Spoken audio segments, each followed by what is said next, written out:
All right, I'm going to start. So, Mar Rabbi Yochanan. Now we're actually we had some introductory stuff. We're getting actually to the heart of it, which is how do we know that we start counting our calendar from this particular date.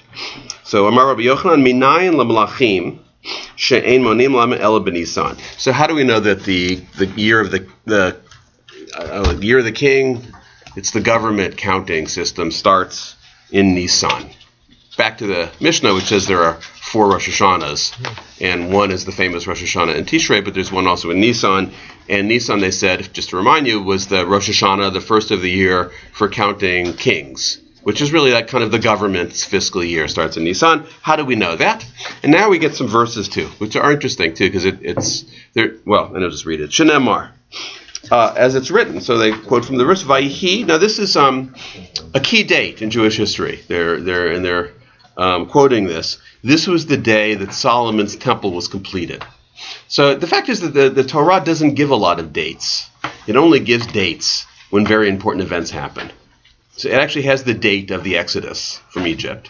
And now it has the date of when Solomon's temple was completed. So we're going to read that now. Vayhi b'shmonim shana va'arba me'ot shana. Okay, so it was year 480 when Latzeit b'nei Yisrael me'eretz Mitzrayim, from when the Jews left Egypt. So in the 480th year 480, you want to know what year it is? It's year 480 of the Jews leaving Egypt. So their question is, well, what's year 1? What month is year 1? Because we're now in the year 2014. So what month does that start? It starts in January, right? It's January 1st. So if I tell you we're in the year 480. Okay, we're in the year 480, but when are you starting? What month exactly are you starting? We understand. So you're saying Nisan. And why do you say Nisan? Well, so you're assuming that we left Egypt in Nisan. Why would you make that assumption? That's when you celebrate Passover. Yeah, also because that's what the Torah says. But anyway, yeah. So we'll go with that assumption for a while. That's what the Torah says. It's a Nisan. So that 480 start that year. So when they talk about when they give us the date in the Torah for when the temple came, it says it happened in the year 480 after the people left Egypt. So then we take the people left Egypt and we think, okay, that was Nisan. So the first month must be Nisan. All right, let me keep going. B'chodesh Ziv. Okay, the temple was built in the month of Ziv. We don't really know. We don't have that month anymore. We don't have the month of Ziv. But I'll be able to tell you what it is. Hu HaChodesh HaSheni. It's the second month. LeMelech Shlomo al Yisrael. It was Solomon's second month of being king. Okay. I have a question, please. Robert. Yeah. The word Ziv is glory. Right. Do you think that is related to King Solomon? What does it mean? Ziv means glory or bright light. Is it related to King Solomon? Probably not, because the month existed before King Solomon existed. It probably is seasonal. It's probably a very sunny time. That's probably a very light. So that's why they call it Ziv. Or more likely, Ziv was a pagan god, a sun god, and they probably inherited old Canaanite months, ways of telling the calendar. Most of the names of the months are not Jewish, so to speak.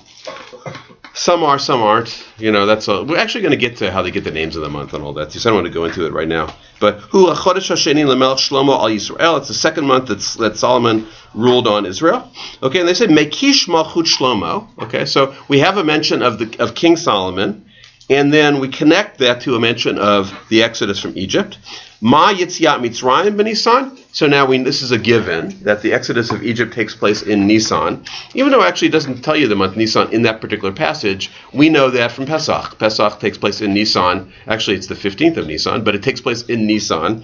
So Af Malchut Shlomo min Nisan. So therefore, we count from the year. The calendar system for kings starts in Nisan. That's how we know it, because we have that mentioned there, the 480 years, and now we connect that to King Solomon. So therefore, we make this kind of intuitive leap that's how we know that the calendar year referring to kings begins in Nisan. It's actually sort of weak logic, but the logic that you have there is actually a pretty well-known formula of logic, though, in the Talmud, where you just connect things that are juxtaposed in the Torah. Okay, so you have a juxtaposition of King Solomon and a dating system and you have leaving Egypt. So you figure, okay, King Solomon's dating system, which represents all kings, begins the same time that we leave Egypt, which is Nisan. Okay, they're trying to prove something that they know already. They already know that the king system begins in Nisan, but here they're trying to figure out what's the biblical reference for it. Okay, now there's some questions.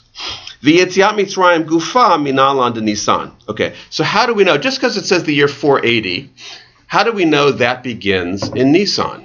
So now you've got to answer right away. That's a stupid question because we all know the Exodus happened in Nisan, but just because the Exodus happened in Nisan doesn't necessarily mean that you start the counting in Nisan, right? I mean, so I say it's the year 480, and you go back, okay, so 480 years ago, what happened?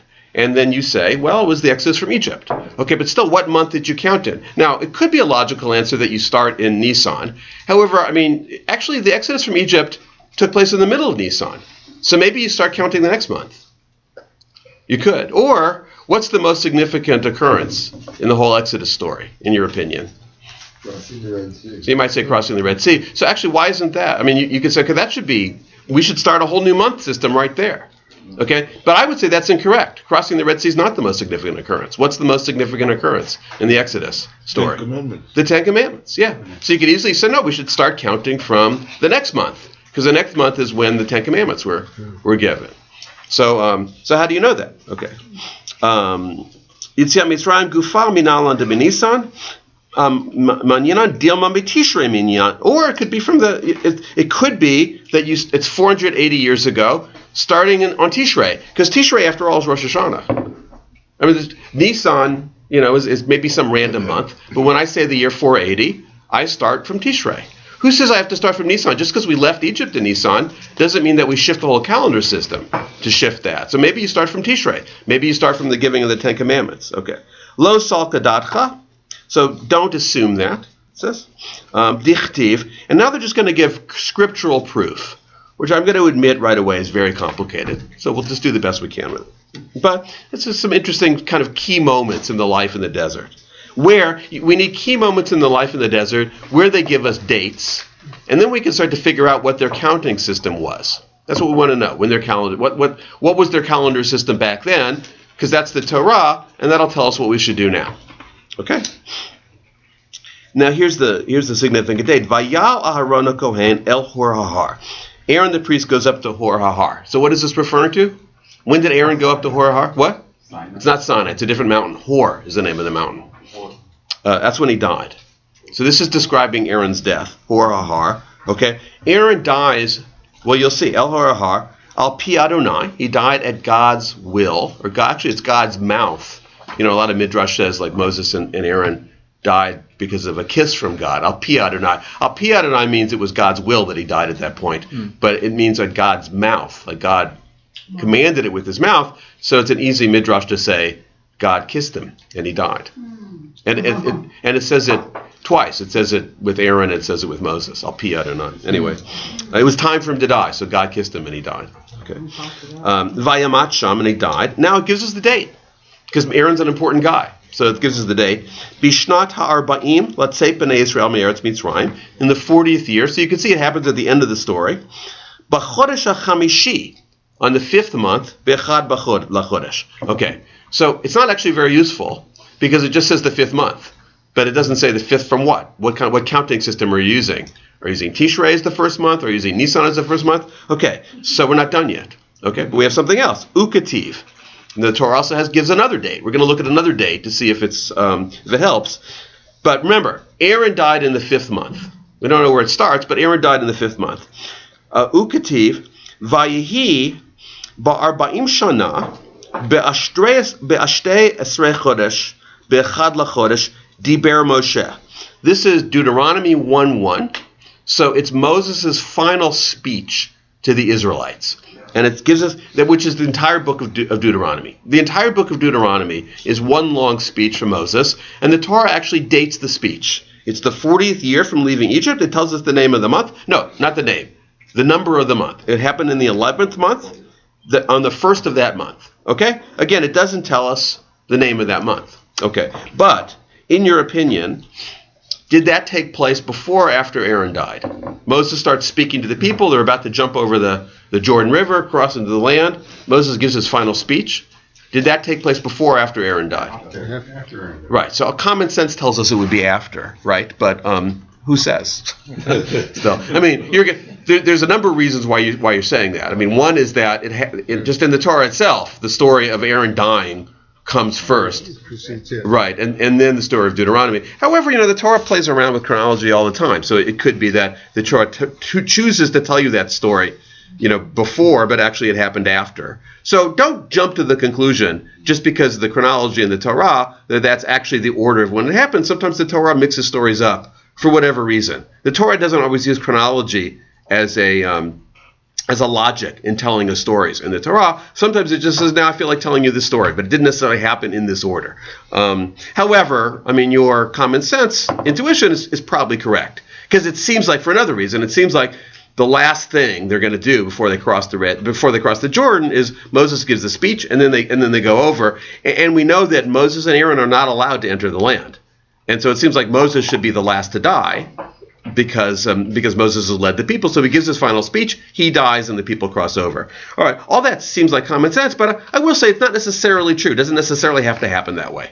It could be that Moses gave a speech, and then Aaron goes up and dies, and then Moses dies. It could be. Just because the Torah tells us in a certain order doesn't mean that that's how it happened. Okay, so we just have to we have to prove it. Okay, but here's what I want to tell you though. so if Aaron died beforehand, we know that Aaron died in the 5th month. Okay, and we know Moses starts in the 11th month. Okay, so if it's the common sense order, then we know that that both happen in the 40th year, because that's a given. The Torah tells us it's the 40th year. Therefore, we know that the counting system starts in Nisan and not in Tishrei. Because if the counting system started in Tishrei, then the 11th month would come in the next year, because we know the order of the months. We just don't know which we're saying is first. Okay, so if one happened in the 40th year, 5th month is the 40th year, and the 11th month is the 40th year, we know that Nisan has to be year number 1. Month number 1, and that's our proof. Okay. Sure. Well, this relies on 2 things, actually 3 things. So one thing is that the order of the months doesn't change. Anybody know the order of the months? It also relies on the fact that the reader knows the order of the months. Does anybody know the order of the months? Some of you may have learned them in Hebrew school, the order of the months. Right. Would you like to know them? Nisan. So if you start from Nisan, it's Nisan, Iyar, Sivan, Tammuz, Av, Elul, Tishrei, Cheshvan, Kislev, Tevet, Shvat, Adar. That's if you start from Nisan. Okay, so if you start from Tishrei, it's the same order. It's just that Tishrei comes first. Tishrei is the 7th month. Okay, so if you assume that order, then the Torah system, which gives us as the 5th month when Aaron died. So the 5th month when Aaron died, it would be Av, and then Moses starts his speech in the month Shvat. It only works as happening in the same year if the 1st month is Nisan. If the 1st month is Tishrei, then it would be the 41st year, and we know it didn't take them 41 years. So that's how we know for sure that their calendar system started with Nisan. That's how we know. Okay, so it relies on those 3 things. It relies on 3 things. 1, that you know the order of the months. 2 is the order of the months are consistent no matter when you start. And 3, you accept my word telling you the order of the months, which may be the slipperiest assumption. But some of you have agreed with me that is the order. I learned that when I was 4 years old. When you learn something that's 4 years old, you never forget it. It stays in your brain. There's a lovely little jingle that I think my teacher made up, and that's in my brain. So I'll always know the order of the months. I have to sing it. I was singing it to you in my head. Well, I was. I just didn't. I didn't want to inflict it on you. But in my head, I was singing it. Yes. What is this random month that was stuck in here? Ziv. But then now we're dealing with the same months. Yeah, so they're assuming something else too, is that the months had different names. It was kind of slippery, and they hadn't come to a set definition of what the names of the months were, but eventually they did. But the month of Ziv would be exactly equivalent to, I don't even remember what it is. It's a summer month. I think it's Tammuz because it's the sunniest month. I thought Ziv was another name for Sivan. Maybe you're right. It's another name for another month. I didn't look it up. These are pagan names, so. Yeah, I think Ziv was a pagan name, and they switched to Sivan. So Sivan. If we stick with this tractate, which I think we will, it will actually answer those questions. How did Ziv become Sivan? And how do we get the names? It's the rabbi's guess, but how do we get the names of the months? Which I think is somewhat interesting. Sivan should be in at Hanukkah. Sivan, so. Yeah, but it's not. It's spelled differently, but that's good. I like that too. Okay. Was there another question? Yes. Yes, Harvey. Let's talk about 408 years. Yeah. Right. But why did we change the calendar to start from creation? When was that? Was that mentioned in the Talmud? Yeah, we haven't got to that yet. I mean, that's right. They're starting with Nisan and the secular year. Basically, it's sort of like the secular year, and that starts with Nisan. And that's their claim, is it's because of Exodus. There's a whole other system of calendar which starts with the creation of the world, and that's what we follow when it comes to dating. Right now, that's the date 5,774, and it starts with the creation of the world. So we'll get to that. Is that mentioned in the Talmud too, or? It's mentioned in the Talmud. In fact, the Talmud is where you get that. Okay. It's not in the Torah. The Torah doesn't date, Right. when the creation of the world. That's a midrash from the rabbis. Okay. Medekai be'av. All right. So because Aaron died in the month of Av, v'karei le'shnat arba'im, and it was called the 40th year. V'kai be'shvat. So Shvat is the year that is the month where Moses starts his final speech. V'karei lashnat arba'im, and we call that the 40th year. Miklal de Rosh Hashanah lav Tishrehu. So we know that that beginning of the year, the biblical counting system, didn't start with Tishrei. It means it started with Nisan. So we just proved that. Otherwise, it would, and I already told you that. Otherwise, it would make it year 41. Okay. Bishlama heyach befaresh litziat Mitzrayim. So now we understand that if you start with the Exodus from Egypt, El hai mimai litziat Mitzrayim. So why would you start? That works if you're starting from the Exodus from Egypt, which happened in Nisan. Why would you necessarily start that counting system from leaving Egypt? Because I told you already, Dilma lahakamat hamishkan. Maybe it's actually not the giving of the Torah in Sinai. Maybe the Exodus story, the most important event in the Exodus story, was not leaving Egypt, and it was not actually receiving the Torah. It was building the Mishkan, building the temple in the desert. So this goes back to sort of what's important about the Exodus. Is it that we left Egypt and we were free? Well, that's what we celebrate on Pesach, but maybe not. I already said maybe it seems to me Sinai would be actually more important for us as Jews, because that's the covenant with God. So he's suggesting here the really important thing that happened was the building of the tabernacle. Now, why? I mean, it starts institutional worship. That really gives us a sense of structure as a people. So maybe then you start your counting system from then, and that would be they'll actually give us the date of that. Kiddamar Rav Papa, as Rav Papa said, Shnat Esrim. Oh, so the answer to that is, I'm sorry.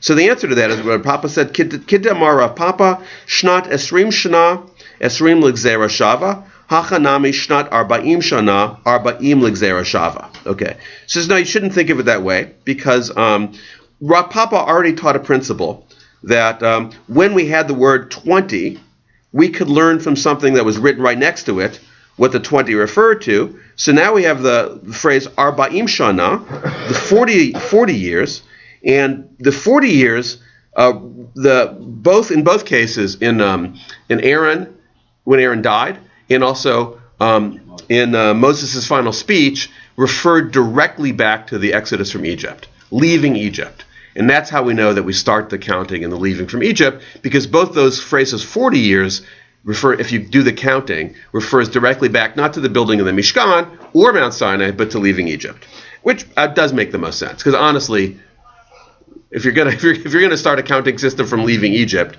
you would start from leaving Egypt. Just because Sinai happened 2 months later, just because it's more important. I mean, Sinai really was a separate experience. It wasn't leaving Egypt. Leaving Egypt was leaving Egypt, crossing the Red Sea, when we celebrate Pesach. Okay. Any questions? Ma kan li'tziat Mitzrayim, just as this is the Exodus from Egypt, af kan li'tziat Mitzrayim. So this counting system, which is the system of the kings, is starts from the leaving Egypt. Any questions? Okay. So here's some stuff. Go. We know the names, the pagan, etc. That is 1 month that is absolutely has a Hebrew meaning. Av. Yeah. Is there any meaning, implication, connection, correlation to that? I don't know. That Av means father. Yeah. The month of the father. I don't know, but we're going to play with derivations of the the names of the months in a couple pages. So let's hold off on that discussion. Okay. Umimai demased da'av kadim. All right. So now it asks a question that we've already talked about. Is how do we know that Aaron died first? What the thing that happened in Av? How do we know? Like, just even though it seems obvious to you, how do we know for sure that Aaron died before Moses started his speech? Because remember, if Aaron died afterwards, it would screw everything up. It would take it to the next month. But how can you really prove that to me, that Aaron died before Moses started his speech? Dilma Maseh de Shavat Kadim. Maybe the thing that happened in Shvat, which was Moses' speech, maybe that came first. Lo Sakadadcha, you shouldn't think that. Dichtiv Acharei Hikoto et Sichon. Okay. Now they prove it in an odd way. They say that they quote this verse that it happened after the war with Sichon. V'chinach nafshe. The war with Sichon happened right before Moses' final speech. So Aaron already had to die, had to have been dead by then. Okay, and now they have this v'chinach nafshe da'aron. But was Aaron dead? Maybe Aaron was alive during the Sichon war. Akatehu Sichon kayam. But when Aaron was alive, Sichon was still alive, and now we have a kind of a nice midrash. Vayishma, in the Hebrew, now you switch page, you turn the page. Vayishma Knani Melech Arad. Okay, now again, quoting from the Torah. The Canaanite king Arad heard something. Okay, Mashmua. What did he hear? Shama Shemet Aaron. He heard that Aaron had died. Okay, so if Sichon had heard Aaron had died, that means that Aaron died before the Sichon War, and we know that Moses started speaking after the Sichon War. We already know that for sure, because it actually says that. Aaron started speaking after the Sichon War. So therefore we know that that Aaron must have died before Moses starts speaking, but it also tells us something interesting, that somehow the Canaanite kings had heard that Aaron had died. Now we have a little midrash. How would they have heard? Like on the internet? And what would have told them that Aaron died? Why would they even care that Aaron died? You know this? But we don't know for sure that the Canaanite king heard about the death of Aaron. It's a midrash. It's a midrash. So it's not a good basis for proof. Well, now they're going to give you the basis for proof. But so common sense would say they heard. Well, what they heard was the Israelites are winning all these battles. That's what seems to be in the pshat. They heard about the Israelites. The Israelites are coming, and they're strong now. 40 years have passed, and they're not those weaklings that just left Egypt anymore, and we're in trouble. Now, what the rabbis are saying, no, that's not what they heard. They heard that Aaron died. And now when Aaron died, something significant happened in the camp. When Miriam died, this goes back to some interesting midrash. When Miriam died, according to the rabbis, what happened? Anybody remember? No water. There was no water, exactly. The magic well that had followed them around. When Aaron died, anybody know? This is the midrash. We'll read it right now. Mashmua shama shemet Aaron v'nistalku ananei kavod. When Aaron died, the protective cloud covering ended. Oh. So the water was only there for Miriam's sake. The cloud that protected the people and covered the people in the desert was only there for Aaron's sake. So the Canaanite kings heard, that cloud covering is gone. So that's what they heard. It's not just that they would hear it. That's something that everybody would know. Everybody that lived in the desert in those days would know. That big cloud that's been there for 40 years, that's gone. So what does that mean? It means that Aaron's dead, their high priest is dead, and it means maybe they're vulnerable, because it means that God isn't protecting them anymore. A little bit more. Ukisavor nitna reshut lilachem b'Yisrael. So they figured, now we can fight them. We've got permission to fight them because God has withdrawn. Their assumption, which was wrong, is that God had withdrawn God's protection from them. because the cloud was gone. Now, it didn't mean that. It didn't mean that God had withdrawn his protection. All it meant that was Aaron was dead. That's all it meant. And a little bit more. V'hainu dichtiv vayeru kol eda. That's why it says the Canaanite kings saw the people of Israel. Ki gava Aharon, when Aaron died. Amar Rabbi Abau al tikri vayeru. It doesn't mean that they I'm sorry. So the line is the people of Israel saw that Aaron had died, but you shouldn't say that they saw that Aaron had died. You should say vayira'u. They were seen because Aaron died. Now they were seen meaning the cloud was gone, so everybody could see the Israelites, and they could see them because the cloud was gone, and that meant that the Canaanite kings then felt like they had permission to attack. And they attacked, and of course, then they lost. From God. Or not so much permission. They felt like they had a chance to defeat them. Okay. They had a chance to defeat them. That God, Israel's God, had withdrawn its protection, so therefore they could attack. All this happened because Aaron died. And that's how we know, the whole point of this is, that's how we know that Aaron died before Moses starts his speech. Because we know that Moses' speech came after that battle, after Sichon died. All right, there's one serious flaw in the logic here. Yeah, well, it actually is. All this proof text about the Canaanite kings, which they say proves that Aaron died before Sichon died, the whole proof text about the Canaanite kings actually doesn't say anything about Sichon at all. In fact, the name of the king they give isn't Sichon. It's Arad, Melech Arad, the king of Arad, which actually is a place now in Israel. So we'll deal with that contradiction next week. But what they're going to tell us is that, well, okay, yeah, Arad, his name was also Sichon. So I guess what I want to say, what's going on here? In some ways, there's just a sense of play. They're just playing around. It gives them an opportunity to bring up this midrash, which is a nice midrash about Aaron. Because of Aaron, the great man Aaron was able to, because of his great, he was such a righteous person, he merited this great cloud covering, which was so important for the Israelites. And when he died, that cloud covering was lost. Now, that doesn't mean that God had withdrawn protection. It means that it was a loss. So the symbolic meaning of the loss is that some protection was removed when a great person dies. Now, the people were still strong and powerful, and they still won the war. But the cloud covering was there for the benefit of Aaron. Yeah. Just like the water was there for the benefit of Miriam, as you pointed out. When he had the speech impediment, and Aaron was always his mouthpiece. Well, that's a good point. It's interesting. So Moses doesn't give his speech until Aaron dies. So Moses finally learns to speak. He finally learned to speak on his own. Or he spoke with an impediment. Yeah.